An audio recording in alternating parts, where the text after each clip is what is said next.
Olá, meu nome é Júlio Carrara, sou ator, dramaturgo, diretor. Fundei a Companhia das Artes Dramáticas, ou CAD, em 25 de março de 1995, reunindo um grupo de adolescentes interessados em fazer teatro em Votorantim. Nessa época, Votorantim ainda não tinha o teatro, né? Então, os nossos encontros aconteciam num salão do Centro Esportivo do Sermag, no bairro do Rio Acima. Ali foram criadas as nossas primeiras peças, né? Era um palco, um espaço para festas, né? Tudo menos para teatro. E a gente acabou adaptando aquele espaço e começamos a desenvolver nossas atividades, né? A partir de então, ali naquele espaço, a gente fez 4 espetáculos. E foi um período muito gratificante, né, porque os trabalhos eram feitos como até hoje, acho que toda a história do CAD, fizemos espetáculos, assim, sem ajuda de custo nenhum, apenas com apoios culturais, né, a gente não tinha dinheiro, mas ia numa fábrica de tecido, pegava pano. E aí, a partir do quarto trabalho, que todos os textos foram de minha autoria, eu fiz isso porque, se eu tivesse que estragar alguma peça, algum trabalho, estragaria o meu mesmo.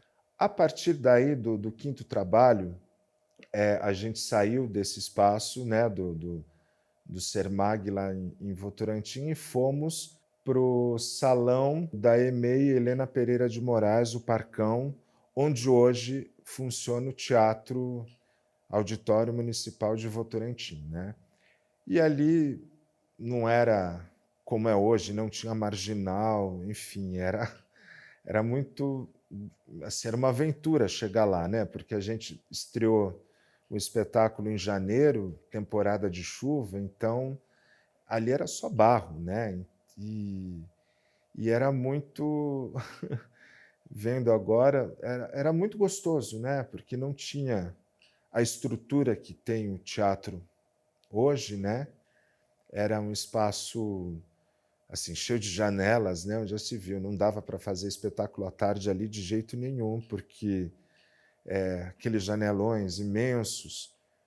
E, e lembrando assim, era muito gostoso, porque antes de existir teatro, a gente já estava fazendo teatro lá.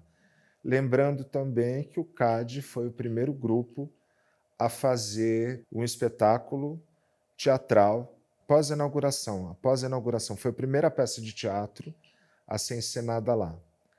A partir de 99, foi uma grande transição, né? Eu estava com um grupo de adolescentes e estava procurando textos para fazer, textos adolescentes ou infantis. Todos os textos que caíam na minha mão eram didáticos demais, chatos, cheios de lição de moral, e não era aquilo que eu queria. Até que caiu em minhas mãos, assim, o primeiro exemplar, o primeiro volume da revista Teatro da Juventude. E ali encontrei o texto A Sopa de Pedra, da Tatiana Belink, que mudou radicalmente a minha visão sobre o que era teatro infantil, né? Porque não tinha essa questão do politicamente correto, eh, esses dedinhos em riste, essas morais de histórias, que eu sempre considerei péssimas, né? E os personagens eram espertalhões que tentavam ludibriar um ao outro. Fui na lista telefônica, peguei o número da Tatiana e do Júlio, estava no nome do Júlio o telefone, e liguei para ela. E, na maior cara de pau, né, falei que era um prazer conhecê-la, né, que eu tinha adorado o texto e que eu gostaria de encenar. E ela falou: pode sim. E eu, mais cara de pau ainda, cheguei e falei: posso me encontrar contigo? Né? Eu gostaria de te conhecer para falar a respeito desse trabalho que pretendemos desenvolver. Ela, claro, vem aqui na minha casa. Então, 2 dias depois, eu já estava na casa dela, né? tremendo. Ao chegar lá, já tinha um catatal assim desse tamanho, né, com textos que ela tinha me passado para eu ler, textos e artigos, né, sobre o Júlio. O Júlio Gouveia, aliás, ele escreveu um artigo muito interessante sobre como fazer teatro infantil, né, sem cair nessa questão do suborno, nessa questão de participação de plateia, sem essa coisa que não tem nada a ver com emoção verdadeira, né? São emoções baratas, são coisas que você apela para tentar conquistar a atenção da criança. E não é assim, não é porque a criança está parada que ela está passiva, né? Ela está participando ativamente de tudo isso. Então, a Tatiana, ela foi muito importante na minha vida, né? na vida do grupo. Ela, o Ricardo Gouveia, filho dela, que também fizemos vários textos, e aí, consequentemente, vieram outros autores que beberam da fonte da Tatiana, porque a Tatiana sempre foi uma referência. Em 99 mesmo, existia em Votorantim, existe ainda, mas está fechado, uma subsede do Sindicato dos Têxteis. E ali não pagava aluguel, nada, enfim, era um grupo amador, né? Eu consegui, né, com o Sindicato dos Têxteis, usar o espaço. Então, no período que o espaço funcionou como Teatro Tatiana Belink, a Tatiana veio, inclusive, inaugurar o espaço, né, de encerrar a fita de inauguração, e essa data também marcou a estreia do espetáculo Quem Casa Quer Casa ou Não, de sua autoria, até então inédito. A proposta era ficar 3 semanas com o espetáculo, só que deu tão certo que a gente acabou fazendo muitas apresentações, mais de 100, acredito eu. E participamos de festivais de teatro de Tatuí. Aliás, esse festival é muito importante, né? Porque com a apresentação trouxemos prêmios, né? Não que eu considere prêmio a coisa mais importante do mundo, não é, não. Eu acho que ainda ator não é cavalo de corrida para ficar aí, sabe, quem é o melhor, quem que é o pior. Não, não é isso.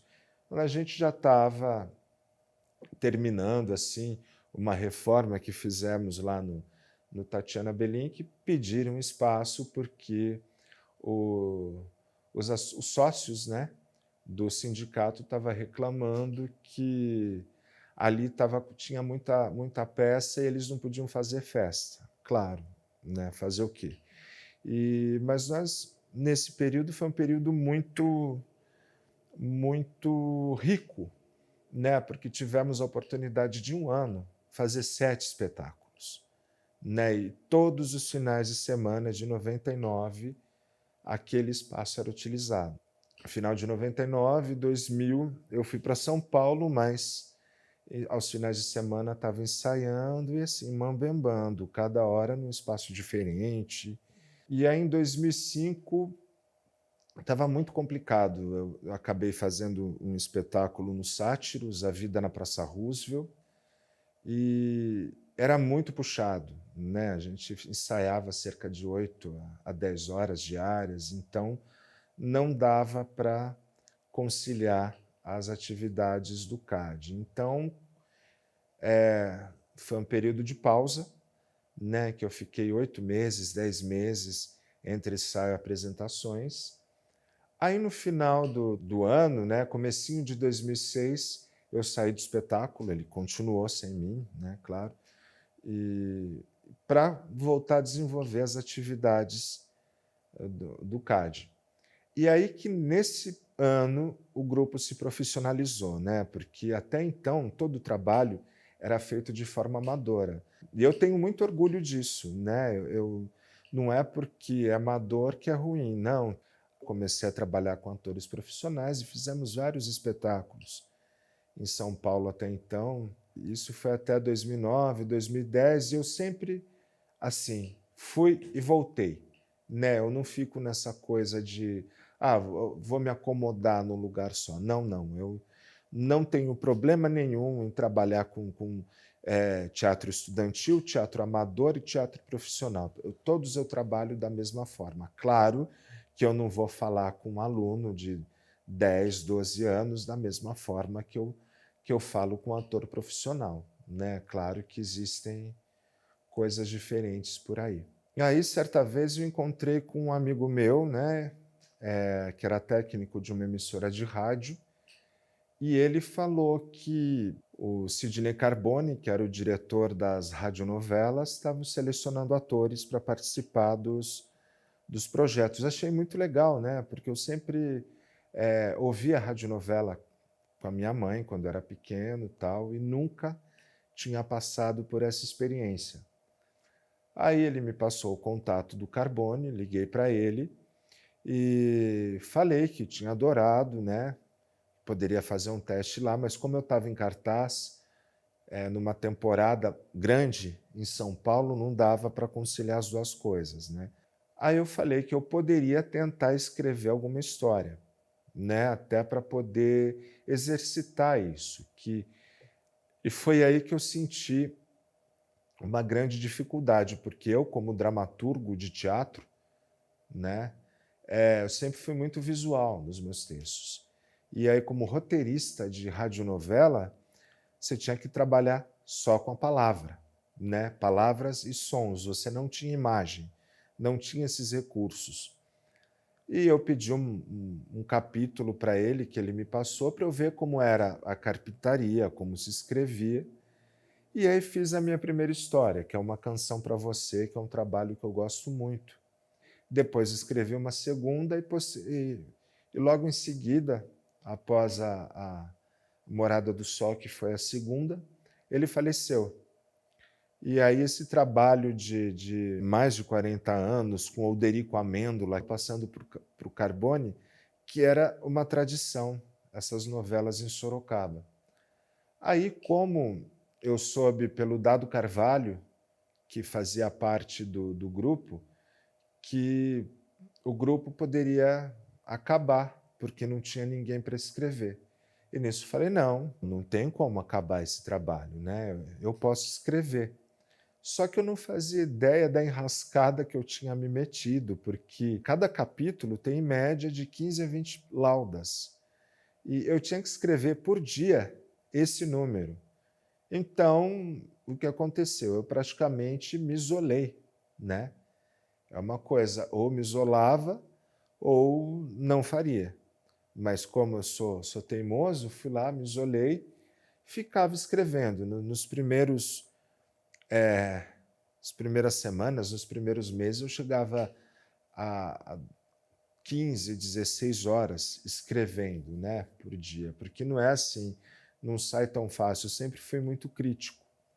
A partir daí eu vi que é muito rápido. Você tem um tempo assim mínimo para escrever e para entregar. Eu tinha que entregar 20 capítulos mensais, né? E as histórias eram minisséries, não novelas de 200 capítulos. Então, tinha história com 5, tinha história com 10, tinha história com 15, tinha história com 20. O máximo que eu fiz foi com 20 capítulos, que senão fica enchendo linguiça, aquele gerador de lenga-lenga que não sai do lugar, enfim.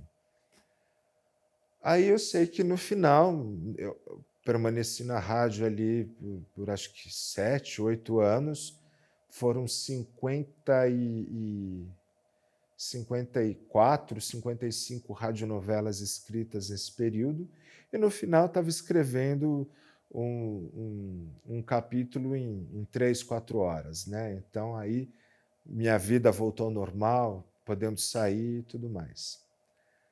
Aí chega uma hora que cansa, né? Eu sempre fui uma pessoa de não ficar muito tempo parado no mesmo lugar e fazendo só aquela coisa. E eu queria fazer uma coisa muito diferente, né? Porque chega uma coisa que, se você era uma temática religiosa, então você ficar naquilo 50 e poucas novelas e daqui a pouco não tem mais o que você, por onde você ir. Sempre serão as mesmas histórias, entendeu?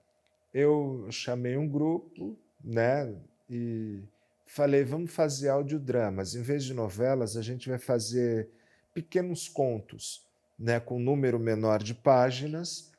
E foi aí que, em 2017, nós lançamos o canal no YouTube Cade no Ar. A gente fazia, inclusive, apresentações, normalmente em dia de rádio, né?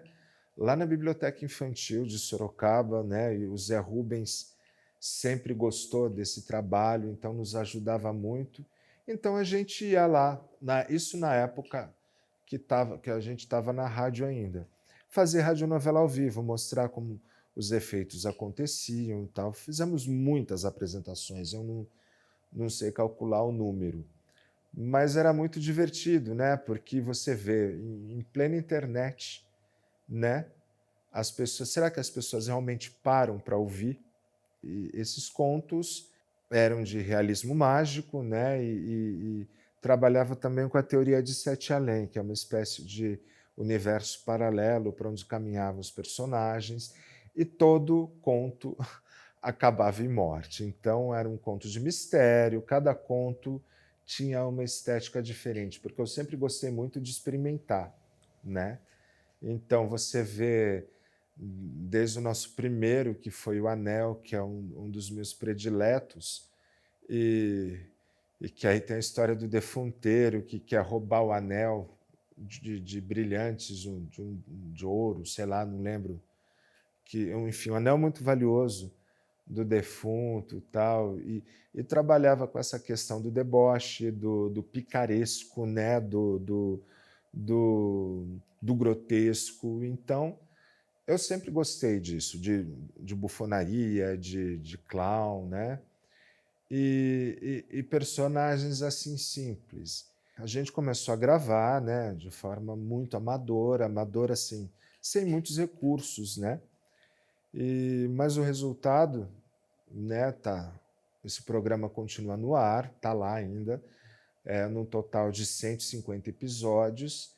E aí, muitas pessoas assim se interessaram em fazer, então participaram desse projeto. Elvira Gentil, nosso querido Afonso Gentil, que nos deixou também, ambos de Sorocaba, lembrando que esses nomes dessas duas pessoas são extremamente importantes e não podem cair no esquecimento, né?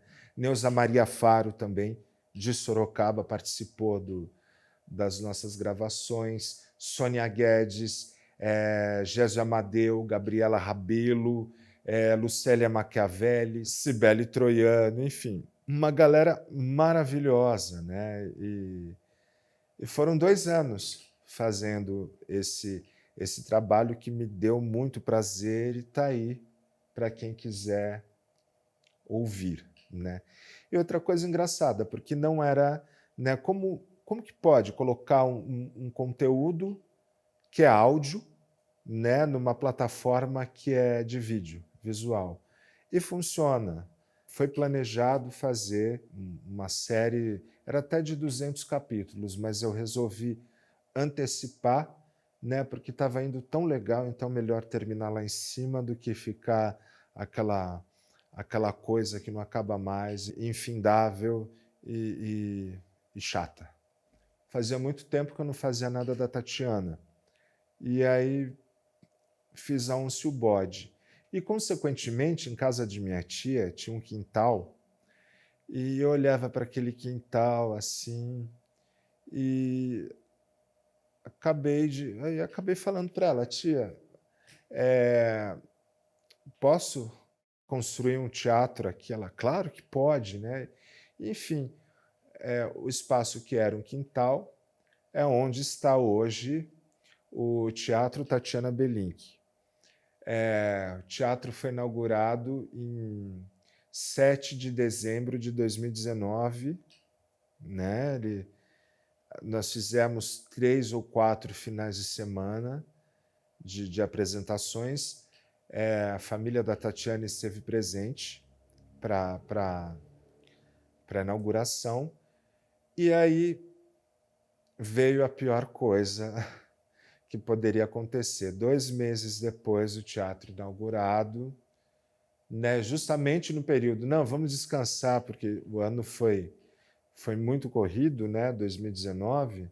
A gente finalizou em junho a série Cade no Ar, e ainda em julho já estava estreando a Once o Bode, que a gente fez em vários espaços, no espaço da Ana Duarte, no espaço da Maria Antônia.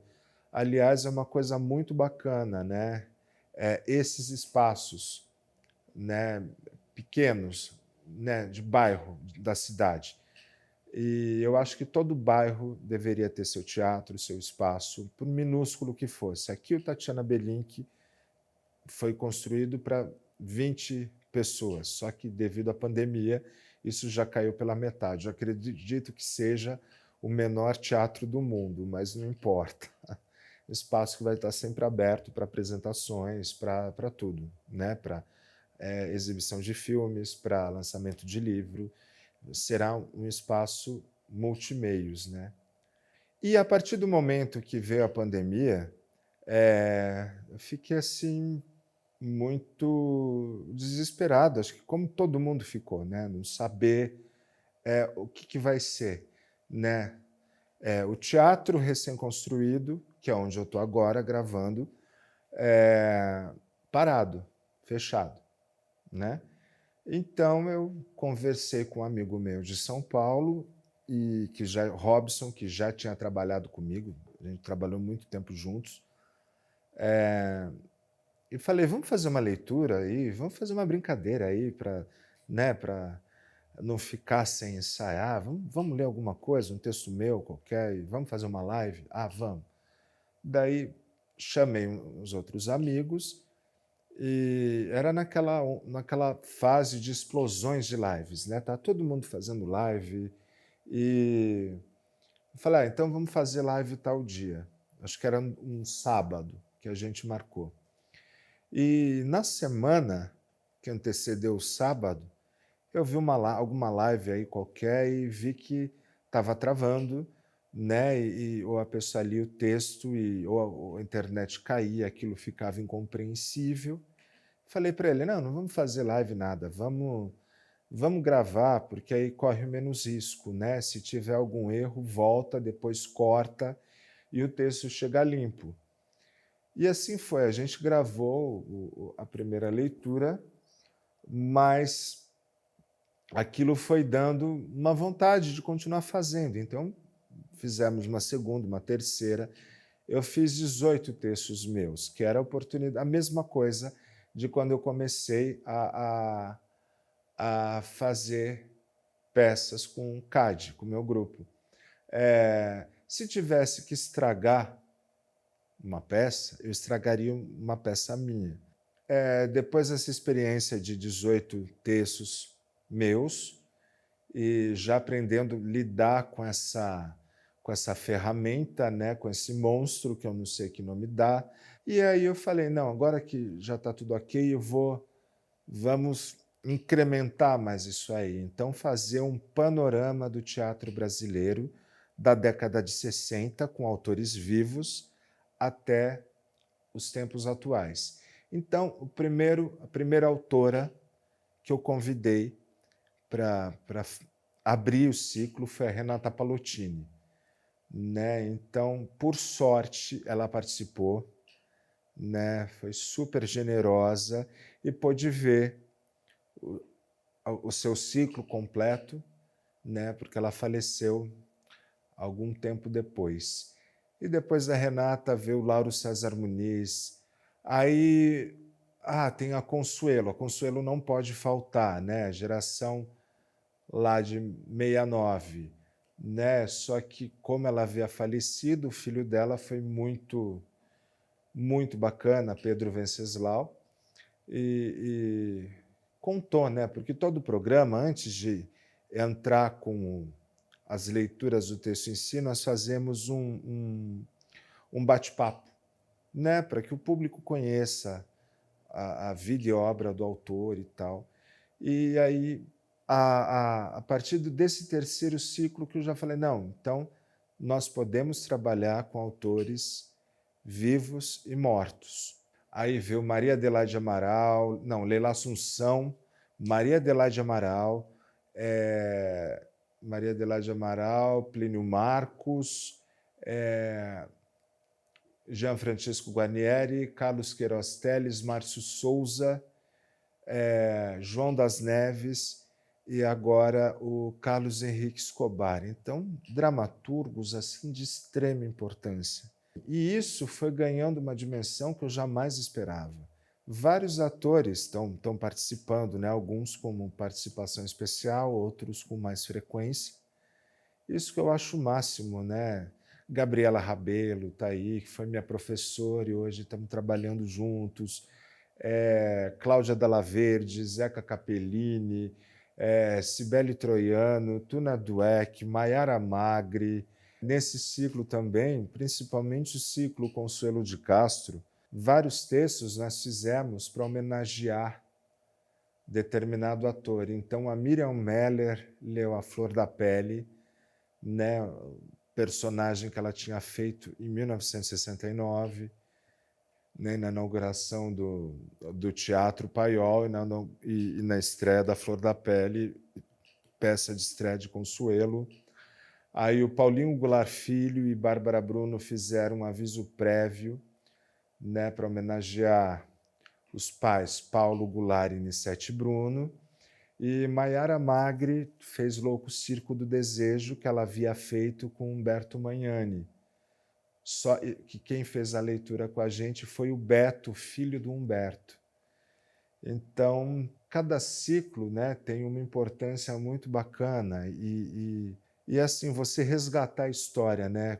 E, paralelamente a essas leituras, trabalhei aproximadamente de 9 a 10 meses com Cibele Troiano, num projeto muito bacana chamado Kropotkin, em uma visão feminina, pelo Centro de Cultura Social, e o espetáculo estreou na FEFELESH, na USP, com os alunos de Geografia, e falando sobre esse grande homem, né, Kropotkin, e o anarquismo. Né, era dentro de um projeto sobre o anarquismo. E também fizemos pelo Centro Cultural São Paulo, em homenagem ao centenário de Maria Clara Machado, A Menina e o Vento. Então, são todos textos que estão, todas leituras, né, ou encenações que estão aí na internet. Né? E eu fico muito feliz, assim, emocionado de fazer essa retrospectiva da minha história de tanta gente. Eu vejo aqui quem está gravando isso aqui é o Valentim também, que é uma pessoa muito querida, um profissional excelente, que sempre, sabe, embarca nas minhas loucuras e é legal isso, porque a gente vai. Eu sou muito assim. Claro que eu tenho o pé no chão, mas eu, né, quero pensar lá em cima. Vamos fazer. Tem espaço, a gente faz. Não tem, a gente cria. Então é muito bacana isso. Então, valeu, Valentim. E, pessoal, agradeço imensamente, né? São 32 anos, eu acho, não sei, não sou muito bom em contas, mas deve ser isso. Estou nesse trapézio sem rede, né? Caindo, levantando, errando. Né? Eu gosto de experimentação, então é isso que me interessa. Sem muita técnica, sabe? Sem muito, vamos estudar, vamos ficar um ano. Não. Eu sou de ir fazer, deu certo, deu, não deu, tudo bem. E é por esse caminho. Então, agradeço imensamente quem acompanhou esse papo, né? esse encontro aqui. E é isso, pessoal. Obrigado. Então, um bom dia, uma boa tarde, uma boa noite para vocês. Valeu.